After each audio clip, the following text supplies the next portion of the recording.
ನನ್ನ ಹೆಸರು ಗುರುಮೂರ್ತಿ ಅಂತ ಅಂದ್ಬಿಟ್ಟು. I am 84.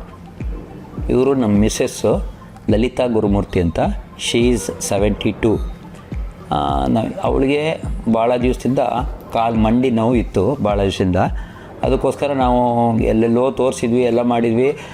ಅದು ನಮಗೆ ಯಾಕೋ ಅಷ್ಟು ಫಲಪ್ರದ ಕಾಣಿಸ್ತಾ ಇರಲಿಲ್ಲ. ಆಮೇಲೆ ನಮಗೆ ಯಾರೋ ಒಬ್ಬರು ಪ್ರಕ್ರಿಯಾ ಹಾಸ್ಪಿಟ್ಲಲ್ಲಿ ಗುರುರಾಜ್ ಪುರಾಣಿಕ್ ಅಂತ ಡಾಕ್ಟ್ರ್ ಇದ್ದಾರೆ, ಅವರು ತುಂಬ ಚೆನ್ನಾಗಿ ಮಾಡ್ತಾರೆ, ಅಲ್ಲಿಗೆ ಹೋಗಿ ಅಂತ ಹೇಳಿದರು. ಸರಿ, ನಾವು ಪ್ರಕ್ರಿಯಾ ಹಾಸ್ಪಿಟ್ಲಿಗೆ ಬಂದ್ವಿ. ಅವ್ರನ್ನ ಗುರುರಾಜ್ ಪುರಾಣಿಕರ ಹತ್ರ ನಮ್ಗೆ ಎಷ್ಟೆಷ್ಟು ಡೌಟ್ ಇತ್ತೋ ಪ್ರತಿಯೊಂದು ಕೇಳ್ತಾ ಹೋದ್ವಿ. ಸುಮಾರು 45 ಮಿನಿಟ್ಸು ಅಷ್ಟು ಪೇಷನ್ಸಿಂದ ನಮಗೆಲ್ಲ ನಾವು ಏನೇನು ಕ್ವಶನ್ ಕೇಳಿದ್ವಿ ಎಲ್ಲದಕ್ಕೂ ಆನ್ಸರ್ ಮಾಡ್ತಾ ಬಂದರು. ಅವರು ಆನ್ಸರ್ ಮಾಡಿದ್ದು ನಮಗೆ ಭಾಳ ಸಂತೋಷ ಆಯಿತು. ಇಷ್ಟು ಪೇಷನ್ಸು ಯಾವ ಡಾಕ್ಟ್ರಿಗೂ ಇರೋಲ್ಲ. ಯಾಕೆಂತಂದರೆ ಅವ್ರ ಕೆಲಸ ಎಲ್ಲ ಬಿಟ್ಬಿಟ್ಟು ನಮ್ಗೆ ಏನೇನು ಡೌಟ್ ಇದೆಯೋ ಸಿಲ್ಲಿ ಡೌಟ್ಸ್ಗಳೆಲ್ಲ ಕೇಳಿದ್ದೀವಿ.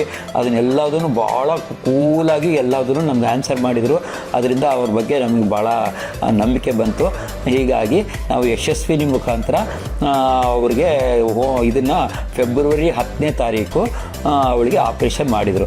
ಆಪ್ರೇಷನ್ ಮಾಡಿದ್ಮೇಲೆ ತುಂಬ ಸಕ್ಸಸ್ ಆಯಿತು. ಅದಾದಮೇಲೆ ಒಂದು ಸ್ವಲ್ಪ ಈ ಥರ ಎಲ್ಲ ಎಕ್ಸರ್ಸೈಸ್ ಮಾಡಿ ಎಲ್ಲ ಸರಿ ಹೋಗುತ್ತೆ ಅಂತ ಹೇಳಿದರು. ಆ ಎಕ್ಸರ್ಸೈಸ್ಗಳೆಲ್ಲದನ್ನು ಮಾಡಿದ್ವಿ. ಆಮೇಲೂ ಭಾಳ ಅವರು ನಮ್ಗೆ 2-3 ಸಾರಿ ಬಂದು ನೋಡಿಕೊಂಡು ವಾರ್ಡಿಗೆ ಬಂದ ಮೇಲೂ ಸಹಿತ ಚೆನ್ನಾಗಿ ನೋಡಿಕೊಂಡು ಇದು ಮಾಡಿ ಏನು ಎಲ್ಲ ಸಕ್ಸಸ್ ಆಗಿದೆ ಅಂಥೇಳಿ ಇನ್ನೊಂದು ಎಕ್ಸ್ರೇ ಮಾಡಿದ್ರು, ಅದನ್ನು ಸಹಿತ ತೋರಿಸಿದ್ರು. ಇದೆಲ್ಲ ಕರೆಕ್ಟಾಗಿ ಆಗಿದೆ, ನೀವೇನು ವರಿ ಮಾಡ್ಕೋಬೇಡಿ ಅಂತಂದ್ಬಿಟ್ಟು. ಹಾಗೆ ಅಷ್ಟು ನಮಗೆ ಭಾಳ ನಂಬಿಕೆ ಬಂದಿದ್ದು ಅಂದರೆ ಈ ಡಾಕ್ಟ್ರು ಗುರುರಾಜ್ ಪುರಾಣಿಕ್ ಅವರಿಂದ. ಪ್ರಕ್ರಿಯಾ ಹಾಸ್ಪಿಟಲ್ ಅಷ್ಟೇ ಚೆನ್ನಾಗಿ ಎಲ್ಲರೂ ನಮ್ಮನ್ನೆಲ್ಲ ನೋಡಿಕೊಂಡು ನಾವು ಡಾಕ್ಟ್ರ್ ಹತ್ರ ಹೋಗಿ ಬಂದ್ವಿ. ಆಮೇಲೆ ಒಂದು ಇದನ್ನು ಸ್ಟಿಚಸ್ ಎಲ್ಲ ತೆಗೆಯೋದಕ್ಕೆ ಅಂತ ಬಂದಾಗ್ಲೂ ಸಹಿತ ಡಾಕ್ಟ್ರೇ ಬಂದು ಎದುರುಗಡೆ ನಿಂತ್ಕೊಂಡು ಸ್ಟಿಚಸ್ ಎಲ್ಲ ತೆಗೆಸಿ ಅದನ್ನೇನೇನು ಮಾಡಬೇಕು, ಮುಂದಕ್ಕೆ ಯಾವ ಥರ ಸಣ್ಣ ಎಕ್ಸರ್ಸೈಸ್ಗಳು ಮಾಡಿಸ್ಕೊಳ್ಳಿ, ಏನೂ ತೊಂದರೆ ಇಲ್ಲ, ನೀವು ಚೆನ್ನಾಗಾಗಿದೆ ಅಂತ ಎಲ್ಲ ಹೇಳಿದರು. ಇದು ಬಲಗಡೆ ಕಾಲಿಂದು ಮಂಡಿ ಮಾಡಿಸಿದ್ವಿ. ಇನ್ನೊಂದು ಎಡಗಡೆ ಕಾಲಿಂದು ಮಂಡಿ ಮಾಡಬೇಕು ಅಂತ ಇದ್ದರು. ಮೋಸ್ಟ್ಲಿ ನೀವು ಇದನ್ನು ಮಾಡ್ಕೊಂಡಿದ್ದೀರಲ್ಲ, ಇದರೊಳಗೆ ನೀವು ಪೋಸ್ಚರ್ಸು ಅದರೊಳಗೆ ಮಾಡಿಕೊಂಡು ನೀವು ಓಡಾಡ್ತಾ ಇತ್ತು ಅಂತಂದರೆ ನಿಮಗೆ ಎಡಗಡೆ ಕಾಲಿಂದು ಮೋಸ್ಟ್ಲಿ ಅದನ್ನು ಮಾಡಬೇಕು ಅನ್ಸಲ್ಲ. ಅಕಸ್ಮಾತ್ ಮಾಡಬೇಕು ಅಂತಂದರೆ ಅವಾಗ ಬನ್ನಿ, ಆವಾಗ ಮತ್ತೆ ಇನ್ನೊಂದು ಸರಿ ಆಪ್ರೇಷನ್ ಮಾಡೋಣ ಅಂತ ಹೇಳಿದರು.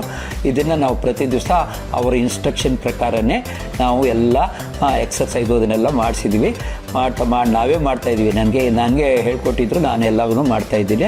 ಎಲ್ಲದೂ ಸ್ವಲ್ಪ ಚೆನ್ನಾಗಾಗಿದೆ.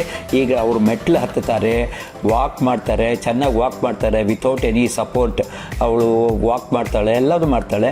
She is all right. ನಾವು ಒಂದೊಂದು ಸ್ವಲ್ಪ ನೋವಿದೆ, ಅದಕ್ಕೆಲ್ಲ ಒಂದೊಂದು ಇನ್ನೂ ಸ್ವಲ್ಪ ಮಾತ್ರೆಗಳು ಅದನ್ನು ಬರ್ಕೊಟ್ಟಿದ್ದಾರೆ, ಅದನ್ನು ತೊಗೊಂಡು ಮಾಡಿ, ಇನ್ನೂ ಎಕ್ಸರ್ಸೈಸ್ ಮಾಡಿ ಅಂತ ಹೇಳಿದ್ದಾರೆ. ಅದನ್ನು ನಾವು ಮಾಡ್ತೀವಿ. ಅವಳಿಗೆ ಹೇಳಮ್ಮ. ಅದೇ ಡಾಕ್ಟರ್ ಗುರುರಾಜ್ ಪುರಾಣಿಕ್ ಅವರಿಂದ ಆಪ್ರೇಷನ್ ಮಾಡಿಸ್ಕೊಂಡ ಮೇಲೆ ತುಂಬಾ ಚೆನ್ನಾಗಾಗಿದೆ, ಏನು ತೊಂದರೆ ಏನಿಲ್ಲ. ಭಾಳ ಪೇಷನ್ಸ್ನಿಂದ ಭಾಳ ಚೆನ್ನಾಗಿ ನೋಡ್ಕೊಂಡಿದ್ದಾರೆ. ಪ್ರಕ್ರಿಯಾ ಹಾಸ್ಪಿಟ್ಲು ಅಷ್ಟೇ ಎಲ್ಲ ಸ್ಟಾಫ್ಗಳು ತುಂಬ ಚೆನ್ನಾಗಿದ್ದಾರೆ.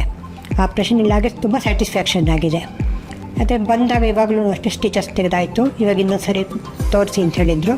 ಇವಾಗ ಬಂದಿದ್ದೀವಿ, ತೋರಿಸಿದ್ದೀವಿ, ಎಲ್ಲ ಪರವಾಗಿಲ್ಲ. ಇನ್ನೆಲ್ಲ ಮಿಕ್ಕಿದ್ದೆಲ್ಲ ಅದನ್ನು ಏನೂ ಪ್ರಾಬ್ಲಮ್ ಇಲ್ಲ, ಚೆನ್ನಾಗಾಗಿದೆ ಅಂತ ಹೇಳಿದ್ದಾರೆ.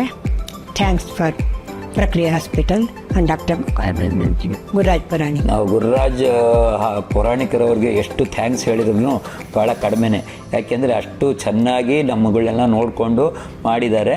ನಾವು ಇನ್ನೊಬ್ಬರಿಗೆ ರೆಕಮೆಂಡ್ ಮಾಡೋದು ಅಷ್ಟೇ, ಗುರುರಾಜ್ ಪುರಾಣಿಕರ ಹತ್ರ ಮಾಡಿಸ್ಕೊಳ್ಳಿ, ಇನ್ನೂ ಭಾಳ ಜನಗಳಿಗೆ ಅನುಕೂಲ ಮಾಡ್ಕೊಳ್ಳಿ, ನೀವೆಲ್ಲ ಉಪಯೋಗ ಮಾಡ್ಕೊಳ್ಳಿ ಅವ್ರನ್ನ ಅಂತಂದ್ಬಿಟ್ಟು ನಾವೆಲ್ಲ ಜನಗಳಿಗೂ ನಾನು ರೆಕಮೆಂಡ್ ಮಾಡ್ತೀನಿ.